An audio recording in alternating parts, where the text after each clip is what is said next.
Salut les amis, on est le 6 août 2025 et le Stade Briochin vient de terminer ses 6 semaines de prépa, 6 longues semaines de prépa, avant d'entamer le championnat national qui débute dans 2 jours contre Versailles. On a vu un petit peu le Stade Briochin sous tous ses angles depuis, d'un point de vue mercato, d'un point de vue match amicaux, d'un point de vue anecdotes, etc. On a eu des décisions de la DNCG, on a eu quelques informations quand même du coup qui sont tombées annexes vis-à-vis du club, notamment le calendrier, et je vous propose qu'on revienne un petit peu sur tout ça, tous les sujets qu'on n'a pas vus donc depuis la première vidéo de cette chaîne, que vous pourrez retrouver dans la description et dans les vidéos mises en lien, vidéos que je vous conseille de regarder pour avoir un petit peu le topo de cette chaîne, de l'objectif de cette dernière et aussi pour parler un petit peu du Stade Briochin. Stade Briochin, donc club de mon cœur, club de notre cœur à nous autres si vous aussi vous supportez Saint-Brieuc. En tout cas pour tous les autres suiveurs de football, sachez que ce sera l'objectif donc de ce rendez-vous que j'espère hebdomadaire, que j'espère régulier, un débrief donc de chaque match cette saison, c'est l'objectif que je me donne, et plus avec les matchs de la Coupe de France et autres si on a des moments importants du club à analyser. On va parler différentes choses aujourd'hui, on va parler Capitana, on va parler matchs amicaux, on va parler mercato, on va parler DNCG, calendrier et petites informations annexes. Je vous laisse donc regarder la première vidéo si jamais ça vous chante et si jamais vous voulez avoir un petit peu l'introduction. Et nous on va s'atteler à tous les sujets qui n'ont pas été discutés depuis. Ça fait donc 1 mois et demi qu'il n'y a pas eu de vidéo sur cette chaîne. Je vous avoue que je suis parti en vacances, on a eu tous un petit peu donc des vacances, il y a quelques matchs amicaux, enfin il y a quand même une majorité de matchs amicaux d'ailleurs que j'ai pas vu. C'est important, nous autres, les fans de foot, d'avoir notre dose habituelle et régulière de un petit peu notre drogue du ballon rond, mais c'est bien aussi de couper. J'étais en vacances et donc il y a quand même beaucoup de matchs que j'ai pas vu. J'ai d'ailleurs vu que Stade Briochin, Guingamp, au stade, au Roudoudou pour ce match de gala. Donc on va en parler, on va parler un petit peu des autres, mais d'un point de vue statistique seulement. J'espère que vous avez passé de bonnes vacances. Ça va être la reprise donc du championnat national dans 2 jours maintenant. Donc cette vidéo est précédée d'une prochaine vidéo à la suite du match contre Versailles, certainement le lendemain ou le soir même si je suis déterminé. Mais en tout cas, on va y aborder un petit peu tous les sujets qu'on n'a pas pu aborder depuis la dernière fois. Et on va commencer par le sujet du Capitana. C'est une des premières informations qu'on a appris à la suite de la publication de ma première vidéo. C'est le Capitana qui a été donné à Hugo Boudin suite au départ de notre capitaine James Lemarreur, donc qui a rejoint Dinan. Hugo Boudin, qui est un joueur qui n'est pas particulièrement vieux, enfin on parle d'un joueur de 33 ans, donc qui va encore tenir la baraque, notre défenseur qui en fait de fait notre défenseur titulaire pour la saison, notre central qui est là depuis longtemps au club, depuis 2014 je crois. En tout cas, on a un choix là de la part des joueurs de Guillaume Alanou, du staff, etc., qui est un choix un petit peu institutionnel, qui est un choix diplomatique d'un joueur qui est là depuis très longtemps, qui connaît les rouages du club, qui connaît les valeurs du club, etc., enfin que nous aussi on connaît très bien. Et un choix sportif aussi, c'est le sous-capitana qui a été confié lui à Léo Yobé, donc ça c'est un très bon choix je trouve, en tout cas dans les 2 cas c'est quelque chose qui me satisfait pleinement. Je pense que vous aussi c'est quelque chose qui a été dévoilé lors de la journée des supporters. Donc en plus pour l'image c'est très sympathique. Hugo Boudin, qui connaît très bien le club, qu'on connaît, et puis surtout qui a été l'acteur de la saison dernière d'une très bonne saison justement, et puis surtout de 2 buts formidables contre l'OGC Nice, qui nous qualifie pour la première fois de notre histoire en quart de finale de la Coupe de France. Et Léo Yobé aussi, donc qui se voit récompensé de sa très belle saison la saison dernière, qu'on espère voir réitérer ses performances contre Versailles dans quelques jours. C'était un petit peu compliqué pour lui contre Guingamp, on va pas se le cacher. C'était un peu compliqué pour nos 2 capitaines d'ailleurs, pour Hugo Boudin aussi, qui a été épinglé par Ouest France dans le top et les flops de ce match. Hugo Boudin, notre pauvre défenseur qui a été malheureusement victime de quelques erreurs. Dans ce match amical, on va en parler, et c'est justement l'occasion pour nous d'évoquer les matchs amicaux, donc de la préparation du Stade Briochin qui s'est fait en 6 semaines, après une reprise le 30 juin dernier. Il y a eu un mini-stage tout début juillet à Tréguier-Pleubian, un stage qui a été défendu par Guillaume Alanou comme étant un stage cohésion et qui était réalisé aussi dans les objectifs économiques, parce que c'est vrai que déjà c'est pas loin, c'est pas forcément très cher, et puis surtout c'est bien de replacer le Stade Briochin comme un club, en tout cas de ce qu'il est, c'est-à-dire un club qui n'a pas beaucoup de sous, qui va jouer dans une 3e division qui se professionnalise énormément, qui a vocation à le devenir aussi professionnel, avec des clubs comme en tout cas des clubs comme Dijon, des clubs, je pense à Versailles, justement, contre lequel on va jouer, même Fleury, hein, même des nouveaux entrants dans ce championnat qui quand même ont des moyens conséquents, avec très belle équipe, il n'y a pas de souci, mais en tout cas des objectifs aussi modestes, ceux de se maintenir déjà et de faire bonne figure encore en Coupe de France, et surtout de faire bonne figure en début de saison. On va parler calendrier, mais par exemple il y a une stat, c'est que le Stade Briochin va recevoir 9 fois et se déplacer 7 fois avant la trêve de Noël, donc ça aussi c'est des choses à savoir, des points à engranger dans le cadre de la reprise, et donc la prépa est importante en ce sens, et donc une prépa en 2 victoires, 1 nul, 2 défaites, pardon.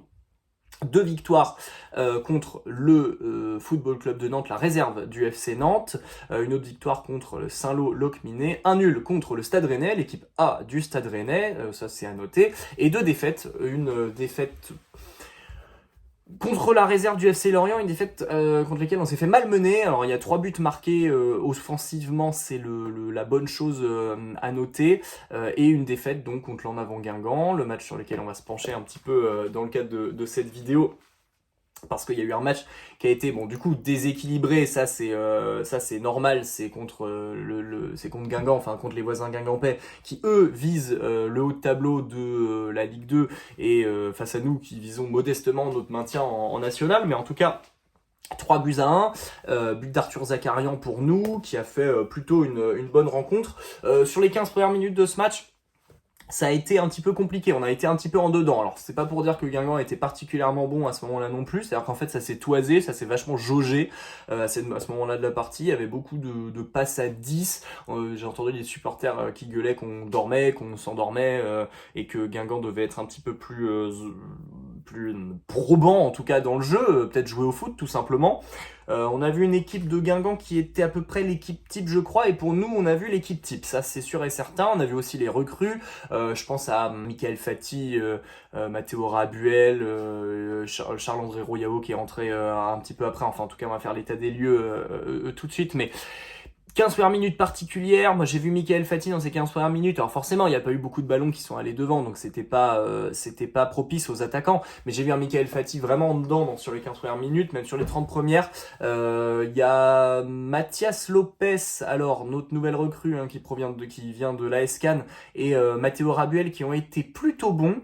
Moi je pense à Mathias Lopez sur la première partie, enfin pour la première mi-temps, qui a été, en tout cas qu'on a vu faire les efforts qu'il fallait, qui a été complètement absent sur la seconde mi-temps. Moi je l'ai plus vu du tout. À un moment donné, je crois que à partir de la 30e minute, il a permuté sur l'autre aile sur laquelle nous les supporters en étaient, et à partir de ce moment-là on l'a plus vu une seule seconde. Matteo Rabuel lui est plutôt sorti du lot, contrairement du coup aux offensifs à ce moment-là de la partie, même si on peut pas trop leur en vouloir. Il y avait pas beaucoup de ballons qui sont arrivés dans leurs pieds. Je pense qu'il y a une belle frappe de Léo Yobé quand même en première mi-temps, que Ortella claque d'une main, enfin c'était un petit peu la seule chose qu'on a eu à se mettre sous la dent. Moi j'ai remarqué aussi à partir quand même des 30 premières minutes qu'il y avait une meilleure tenue collective, mais par contre aucun duel aérien gagné, qu'il y a eu un gros arrêt de Franck Lostis à un moment donné face à Emia, je crois, qui rate un 1v1, qui rate un duel qui est inratable, donc voilà, ça a été une première mi-temps assez particulière. Guingamp est revenu plus tranchant quand même en seconde. On est revenu aussi un peu plus libéré, mais je note quand même un Guingamp qui, alors convaincant peut-être parce qu'ils ont gagné ce match qu'il fallait gagner pour eux. Déjà c'est face à une équipe d'un niveau inférieur, mais au-delà de ça, ils ont marqué les buts qu'il fallait quand même au moment où ils ont pu les marquer. Et je dirais pas qu'ils ont été exceptionnels. C'est quand même assez guingampesque comme match. C'est-à-dire c'est le match à gagner, et jamais sur les 90 minutes ils vont être marquants, ils vont être jamais excellent. Enfin, c'est un petit peu moi ce que je retiens même de Guingamp de la saison dernière, c'est les matchs qu'il faut gagner, ils les gagnent pas forcément, ils prennent les buts au moment où il faut pas, et ça c'est signe de l'égalisation d'Arthur Zakarian aussi. Ça vient d'une erreur du milieu de terrain guingampais sur lequel il la reprend et lui ne rate pas le duel inratable que rate Amin Emia quelques temps plus tôt. Il y a eu, à partir de la 70e minute, des beaux mouvements collectifs. Alors, il y a eu l'entrée de Diakaby, il y a eu l'entrée de Conan. Conan que moi, j'ai trouvé plutôt bon, un petit peu comme Charles-André Royao, qui a fait les bonnes courses, en fait. Et moi, je crois qu'on voit un Christian Conan qui se repentit un petit peu de sa saison moyenne, la saison passée. Alors, c'est pas très grave de faire une saison moyenne pour une première dans un nouveau club, mais en tout cas, je l'ai trouvé plutôt sympathique sur cette préparation. Statistiquement, en tout cas, il a marqué les buts qu'il fallait. Ça, c'est plutôt pas mal. Et surtout, voilà, c'est à l'image d'un beau mouvement collectif à la 70e, il y a eu quand même une forme de montée en puissance. Montée en puissance qu'on peut aussi attribuer à Matteo Ntumi, a réussi quand même à un petit peu plus se montrer en fin de partie. Matteo Ntumi qui donc était titulaire dans ce match, ça c'est à noter quand même. C'est-à-dire que on n'a pas vu l'équipe titulaire à 100% parce qu'il y avait quand même des blessés. Ça c'est un autre sujet aussi à aborder lors de cette prépa, mais il y a quand même eu des joueurs sur lesquels on n'a pas pu compter. Je pense à Emery Gomis, évidemment, du coup, notre buteur central qui n'était pas là. Il était dans les tribunes, lui, contre Guingamp. Le joueur qui était dans les tribunes contre Guingamp, d'ailleurs, c'était James Lemarer, hein, comme on parlait du capitaine tout à l'heure, qui est venu voir ses compères. Donc, on le salue. Il y a eu un petit peu de moins bien quand même d'un point de vue physique et mental peut-être. Alors ça c'est toujours pareil face aux équipes professionnelles d'un niveau au-dessus. C'est la même rengaine à chaque fois. À partir de la 70e minute, ça devient compliqué quoi. Ça devient rugueux. Faut voir aussi Sissoko au milieu de terrain guingampais. Mais il fait 2 mètres. Enfin, on a aussi un joueur hein, quand même physiquement assez impressionnant et costaud. Nous avec Michael Fati. Mais eux au milieu de terrain, moi c'est ce genre de 2 mètres qui moi me fascine à chaque fois quand on le voit sur un terrain. On voit que lui qui a été pas particulièrement très bon d'ailleurs pendant ce match Sissoko, mais en tout cas à partir de la 70e minute physiquement et mentalement c'était un petit peu plus compliqué. On s'est quand même réveillé, c'était plus libérateur comme séquence de jeu, mais c'était relativement difficile. Donc une prépa qui a confirmé la bonne forme de Christian Conan, d'Arthur Zakarian, donc buteur contre Guingamp, on l'a dit, voire même de Michael Fati. Moi, encore une fois, Michael Fati, c'est un joueur avec un profil qu'on avait peut-être pas forcément, que Emery Gomis en tout cas ne pouvait pas avoir parce que physiquement c'est pas les mêmes gabarits, mais Michael Fati il pèse sur la défense, il a l'air d'avoir une certaine pointe de vitesse, en tout cas il est costaud, et même s'il n'y a pas eu beaucoup de duels aériens gagnés dans le match contre Guingamp, c'est un joueur qui a l'air quand même de faire les courses, d'y aller et de le vouloir quoi. Je veux dire, c'est pas forcément un type de joueur qu'on avait avec Emery Gomis qui peut-être dans le jeu pesait un petit peu moins. Moi j'aspire cependant avoir un Michael Fati décisif, parce que contre Guingamp, moi, il y a eu du bon pour lui, il y a eu des bonnes prises de balles, il y a eu des bonnes courses au bon moment, mais par exemple, il y a eu peu de ballons quand même, enfin, il n'y a pas beaucoup de ballons. À un moment donné, on l'a vu déborder sur l'aile droite, avoir une belle passe en profondeur qui gâche en quelque sorte, parce que le contrôle est mauvais, parce qu'il la pousse trop loin. Ça, c'est typiquement le genre de choses qui peut arriver quand on est en manque de confiance. Donc j'espère qu'il va vite trouver la confiance et qu'il va vite pouvoir nous claquer des buts. En tout cas, la saison dernière prouve qu'il en est capable. Donc moi, j'aspire à le voir vraiment plus, ce joueur. Peut-être en combinaison avec Emery Gomis, peut-être en combinaison avec Matteo Ntumi, qui peut avoir un petit peu un rôle d'ailier et être plutôt bon à ce niveau-là. Mais ça, c'est quelque chose aussi que Léo Yobé a pas su faire dans ce match, c'est qu'il jouait quand même beaucoup à la baballe, Léo, malheureusement.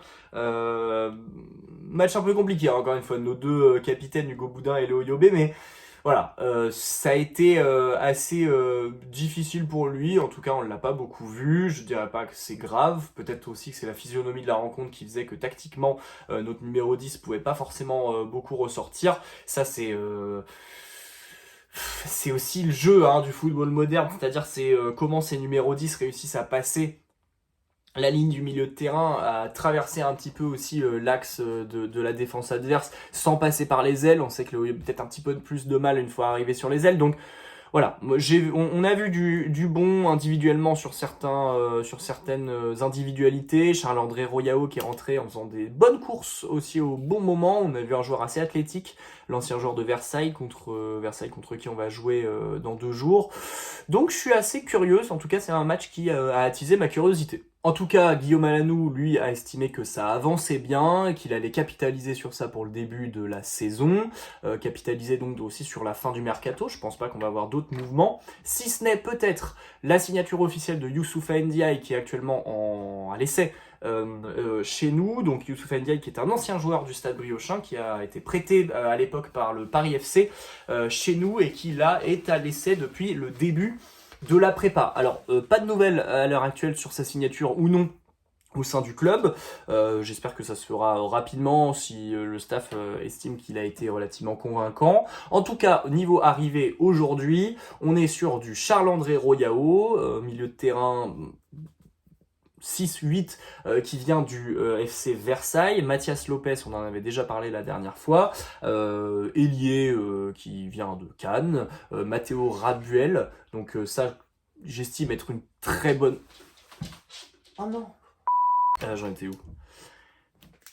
Matteo Rabuel aussi, donc défenseur qui lui provient d'Avranches. Matteo Rabuel qui a montré beaucoup de bons dans le cadre de la rencontre face à Guingamp, ça c'est clair et net, il a été épinglé lui par Ouest France comme un des top joueurs de ce match. Ça faisait aucun doute à mon sens, on en avait déjà parlé lors de la première vidéo. Matteo Rabuel qui a un petit peu de match professionnel dans les pattes, qui vient de Valenciennes, mais pour moi c'est peut-être le plus convaincant. On est face à un joueur qui a typiquement la physionomie, en tout cas mentale et tactique et technique et tout ce qu'on veut du Stade Briochin. C'est un joueur, en tout cas pour lequel j'ai beaucoup d'attentes en défense, déjà parce que on a Christophe Carbrat à remplacer, et au-delà de ça parce que il est quand même plutôt jeune, Matteo Rabuel. On n'est pas face à un taulier qu'on remplace par un autre taulier titulaire indiscutable. Je pense qu'on est face à quelqu'un qui peut vraiment faire la différence cette année. Je suis assez étonné qu'ils soient restés à Avranches quand ils sont descendus en National 2, donc justement ça c'était plutôt le chose assez positive. Chose un petit peu plus négative, c'est Diali Ndiaye qui était le gardien remplaçant, qui a joué contre Lorient et qui, si je dis pas de bêtises, n'a pas joué dans les autres rencontres des matchs amicaux. Encore une fois, je ne les ai pas vus, vacances oblige, mais Diali Ndiaye qui s'est pris pas mal de buts quand même. Alors, c'est le gardien remplaçant, il vient de N3, il n'a pas vocation à être titulaire cette saison, etc. Et il est plutôt jeune, donc c'est une très bonne raison de l'avoir recruté. Cependant, voilà, petit point noir en tout cas vis-à-vis de ce début de pré-saison, c'est peut-être le gardien remplaçant. Ceci dit, on lui cède quand même beaucoup de bons, et puis c'est pas un rôle facile non plus d'être gardien numéro 2, surtout de Franck Lostis quand on voit la saison dernière qui nous lâche. Donc courage à lui, et j'espère qu'il montrera du bon avec la réserve peut-être, ou en tout cas avec dans les quelques opportunités qu'il aura peut-être en début de Coupe de France. Sadia Diakabi aussi, on en avait parlé, et Michael Fati, donc une seule recrue a priori depuis la première vidéo de cette chaîne. Vis-à-vis des départs, on en avait un petit peu parlé aussi, mais James Lemareur, Kerbrat, Mathieu Offray, donc l'entraîneur adjoint, Gaël Lenormand, Antoine Nugent et Hervé Hugo Boutsenkham qui lui retourne à Nantes. Pas forcément de déséquilibre à ce stade de la pré-saison d'un point de vue tactique, peut-être du coup un manque au niveau de la défense avec Youssoupha Ndiaye qui va peut-être signer. En tout cas, à voir. Youssoupha Ndiaye contre Guingamp, il est rentré à la toute fin de seconde période, donc peut-être un point noir ça vis-à-vis de sa signature aussi, c'est le fait qu'il n'a pas été mis à contribution énormément dans ce match. Ça peut se comprendre aussi d'un point de vue pour Guillaume Alanou qui veut peut-être préserver une défense titulaire pour le dernier match de la saison, donc avec Raduel, Angois et Boudin. En tout cas, à voir. Je dirais que sur le positif, dans le cadre du match contre Guingamp, il y a eu un bel arrêt de Franck Lostis, un Hugo Boudin un petit peu en dedans, mais un Matteo Rabuel très bon, un Benjamin Angois qui tient la baraque quand même, qui jouait face à son ancien club d'ailleurs. Autre point positif, Mathias Lopez en première période, on va dire, qu'on a un petit peu moins vu après. Peut-être Diakabi dans une belle phase de jeu vers la 70e minute. Tianconan, une bonne entrée à l'image de Charles-André Royao au niveau des courses, etc. Un Michael Fati moyen plus. Et un Matteo Ntumi titulaire contre Guingamp, donc ça c'est plutôt positif d'un point de vue des idées, c'est-à-dire qu'on veut quand même lui montrer que cette année il va jouer, et ça c'est un point de curiosité, hein. Enfin c'est un joueur qui lui est très jeune et qui est, on peut estimer entre guillemets formé au Stade Briochin. En tout cas, c'est un point de curiosité qu'on suivra tout le long de la saison et qui clôture un petit peu notre période mercato, et cette partie mercato de cette vidéo aussi, et qui clôture notre mercato à nous. On n'est que le 8 août, hein. N'empêche, je pense qu'il y a déjà une bonne somme des recrues définitives qu'on a vues contre Guingamp. Il n'y a pas forcément de raison que ça bouge beaucoup plus, mais on reste attentif. Et justement, ça fait écho à un autre sujet à aborder, une décision de la DNCG. Alors la DNCG a été particulièrement active cet été, vous le savez, vous l'avez suivi, il y a eu Lyon, il y a eu d'autres clubs divers et variés. On pourrait même pas. En fait, la DNCG depuis un an ou deux, et vis-à-vis de l'état des clubs français dans toutes les divisions possibles, inimaginables. Je la Libourne, enfin un peu plus bas que la Ligue 2 ou le National, comme on a l'habitude d'en entendre parler, mais des clubs qui disparaissent, qui se font reléguer, enfin Bordeaux évidemment, mais c'est un sujet, on est au centre, enfin on est face à un club, le Stade Briochin, qui fait face à ce sujet aussi, donc du budget, à ce sujet des finances, etc.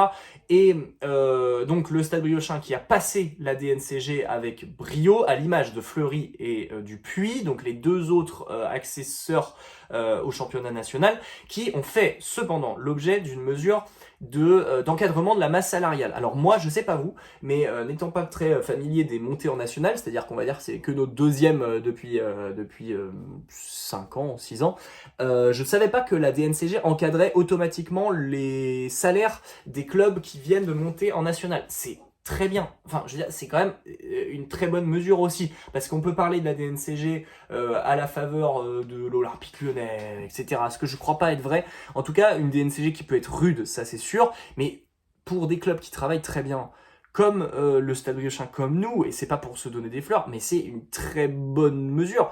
On n'a pas un budget énorme, et ça fait écho aussi à un autre truc, c'est le Crédit Agricole qui renouvelle son partenariat avec le Stade Briochin. On peut penser ce qu'on veut du Crédit Agricole, de cette banque, d'un point de vue société aussi, sociétal, social, de son impact en Bretagne. On vient de Saint-Brieuc, si on est supporter briochin, c'est qu'on vient de pas loin, qu'on est breton, qu'on est sensible à la Bretagne et ce qui leur tourne.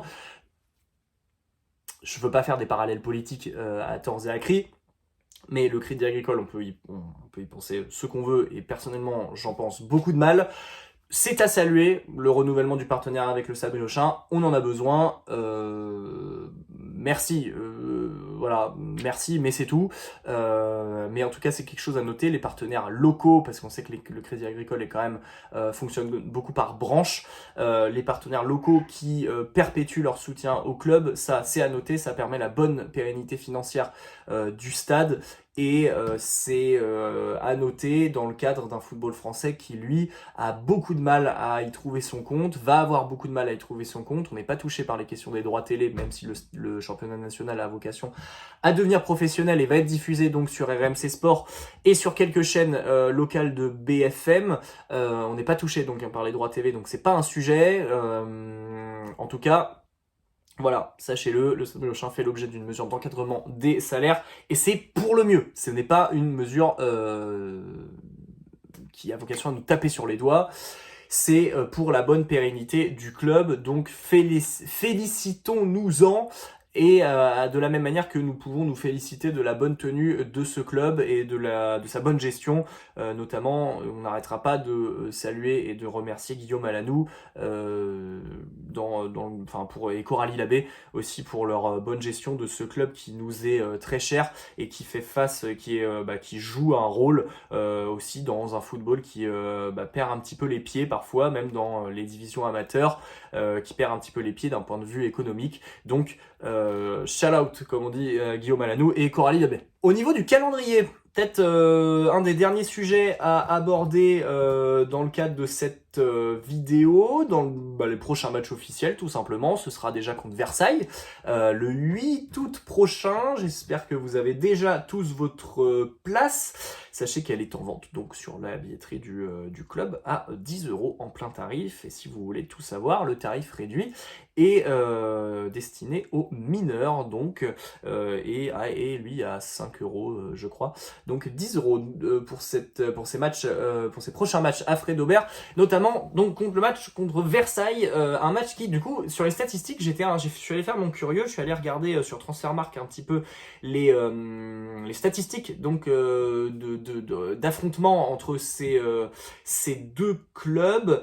Déjà à savoir un truc, c'est que le Stade Briochin n'a jamais perdu dans les 2 derniers matchs, en tout cas, qu'il a joué contre le FC Versailles, qui avait lieu en 2022 et en 2023, lors de notre toute dernière saison en national. Il y a eu une victoire du Stade Briochin à l'époque contre eux là-bas, et un nul 1-1 du Stade contre le FC Versailles. L'équipe de Jordan Gonzalez qui totalise une valeur totale d'un point de vue des effectifs de 2,88 millions d'euros. Quand même, je sais pas si vous saviez, mais la valeur marchande en tout cas du Stade Briochin vis-à-vis de ses recrues est telle environ de 125 000 €. Donc si on fait le face-à-face d'un point de vue financier de ce que coûtent les deux équipes, on est quand même beaucoup plus que du simple au double. On est sur 125 000 € du côté briochin contre 2,8 millions d'euros du côté versaillais. Alors c'est pas les mêmes actionnaires, c'est pas les mêmes partenaires non plus, c'est pas la même physionomie sociale, géographique, etc. On est quand même face à un club riche, mais c'est à noter aussi, ça c'est toujours des petites stats rigolotes, mais on est face à un club vocation, lui, à jouer le première partie de tableau du national, nous encore une fois le maintien. Donc ce sera une bonne première rencontre. Moi je suis très content qu'on reçoive pour ce premier match, parce que ce sera l'occasion déjà de bien fêter la saison dernière, et aussi peut-être, parce que c'était un sujet lors de la dernière vidéo, mais de faire quelque chose pour James Le Marreur, peut-être. Ça ne s'est pas fait pour contre Guingamp, peut-être que ça va se faire contre Versailles. Moi je suis un petit peu déçu qu'on n'ait pas eu d'occasion de encore une fois de le saluer et de le remercier à hauteur de ce qu'il a pu apporter pour le club. Donc je reste patient, peut-être contre Versailles à domicile. En tout cas ce sera notre premier match de la saison. Deuxième match de la saison qui lui aura lieu à Fleury, donc à Fleury Mérogis, là-bas contre le FC Fleury, club donc qui détient Johan Leméoté et Théo Bloudo, hein, nos anciens joueurs, Valentin Lavigne aussi, hein, si je dis pas de bêtises, les 3 anciens briochins. Ça va être une rencontre sympathique contre le promu là-bas à l'extérieur, et ensuite on va jouer contre Dijon, etc. Mais surtout il y a une stat à savoir, c'est que du coup on va recevoir 9 fois et se déplacer 7 fois. Ça c'est vraiment une statistique à prendre en compte. Il va falloir engranger des points. C'est vraiment important. L'année dernière c'était notre point positif. C'était justement notre capacité à engranger des points à domicile. On l'a vu contre Bordeaux, notamment, par exemple, déjà, le plus important. Mais aussi les matchs en Coupe de France, mais en tout cas en championnat contre Bordeaux. Voilà, c'était quand même des matchs... ça s'est joué grâce au fait qu'on était à domicile, quoi. Je veux dire, le but en fin de partie de James qui crucifie les Bordelais et qui nous permet à ce moment-là de garantir un peu la montée quand même, c'est parce que c'était à domicile. Et de ça, va falloir le renouveler. J'espère aussi que le COP sera à la hauteur. En tout cas, on les salue, les Celtic Griffons, qui à la fin de la saison dernière nous ont bien fait vibrer. Donc on vous attend les gars en tribune, ça c'est sûr et certain. Mais vraiment, une statistique à prendre en compte, c'est vraiment nos 9 réceptions avant la trêve de Noël. J'espère qu'on pourra figurer en bonne partie, en bonne première peut-être partie de tableau du national à l'issue de ces 16 premiers matchs. Donc voilà, c'était l'occasion de faire un petit peu le débrief, le récap de cette préparation de 6 semaines du Stade Briochin. On le répète, 2 victoires, 1 nul, 2 défaites. Un Stade Briochin qui peut, je pense, aborder la saison avec confiance. En tout cas, il y a eu des bonnes individualités qui se sont vues. On a pu être curieux, faire nos curieux et voir les nouveaux joueurs à l'essai. Un championnat qui va débuter donc dans 2 jours. Nous, on se donne rendez-vous dans 2 jours à l'issue du match contre le FC Versailles. Je ne sais pas si ce sera dans la foulée du match ou le lendemain. N'hésitez pas à mettre vos recommandations dans les commentaires pour une question de format, question visuelle, etc. Encore une fois, là, je suis pas chez moi, je suis en vacances, donc forcément il y a une sorte de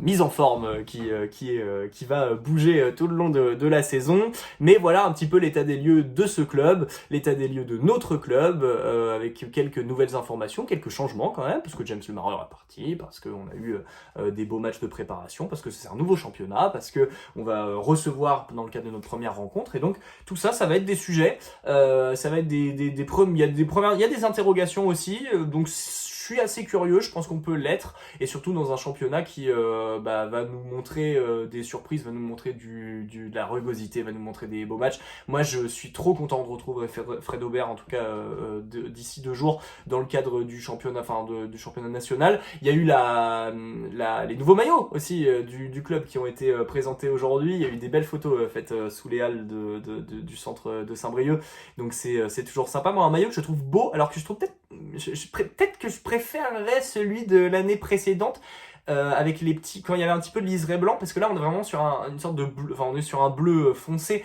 avec donc soit des dégradés de bleu, soit des bleus un petit peu plus clairs. En tout cas, je pense qu'en visu, je suis curieux de le voir avec tout l'équipement, mais il est globalement très beau parce qu'il est dans la continuité de ce qu'a fait Kappa les 2 dernières années. En tout cas, on a vu du très bon, on a vu des points d'interrogation, on a vu un petit peu de moins bien, mais ce qui suscite aussi notre curiosité. Nous, on se donne rendez-vous à l'issue du match contre Versailles, je vais pas faire plus long, et d'ici là, ce sera dans 2 jours ou dans 3 jours, donc c'est dans pas très longtemps, donc à très bientôt les amis.